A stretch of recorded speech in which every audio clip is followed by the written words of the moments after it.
என்னதான் இந்த உலகத்துல நம்ம அறிவா இருந்தாலும், திறமையா இருந்தாலும், அழகு தான் ரொம்ப முக்கியம்னு சொல்லி இந்த உலகம் நம்மளுக்கு புரிய வச்சுரும். இல்லைன்னா ரொம்ப பணக்காரனா இருந்துரணும். அப்படின்னா நம்ம தப்பிச்சுக்கலாம். ஆனா அப்பவும் என்ன தெரியுமா பிரச்சனை?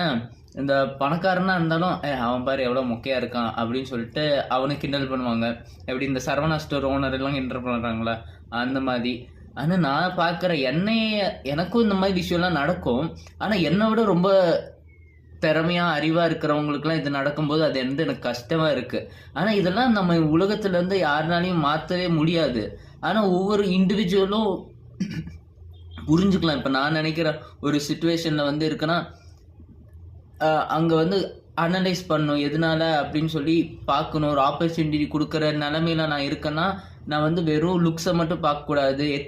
எத்திக்கல் வேல்யூவ பார்க்கணும் அப்படின்னு நானே என்ன எஜுகேட் பண்ணிக்கணும். அத நீங்க ஒவ்வொருத்தவங்களும் பண்ணும்போது, இந்த உலகம் கொஞ்சம் கொஞ்சம் அழகா மாறிரும். ஏன்னா இந்த சொசைட்டிங்கிறது நம்ம ஒவ்வொரு நெறைய தனிநபர் தான் ஒரு சமுதாயம். அந்த ஒவ்வொரு தனிநபரும் மாறும்போது ஆட்டோமேட்டிக்கா இந்த சமுதாயம் மாறிரும். என்ன எனக்கென்ன நம்ம கொஞ்சம் ஹைட்டா, ஒயிட்டா பொறந்திருந்தா கொஞ்சம் இன்னும் சந்தோஷமா இருந்திருப்போமான்னு தோணும். இப்ப பார்த்தா, அப்பப்ப சொட்டையெல்லாம் விழுக ஆரம்பிச்சிருச்சு. ஏதோ இந்த முடியெல்லாம் வச்சு மேனேஜ் பண்ணிட்டு இருப்பேன். இப்ப முடியெல்லாம் போயிருச்சுன்னா என்ன பண்ணுவேன்னு தெரியல. பேசாம சாமியாரா போயிரலாமான்னு யோசிச்சுட்டு இருக்கேன்.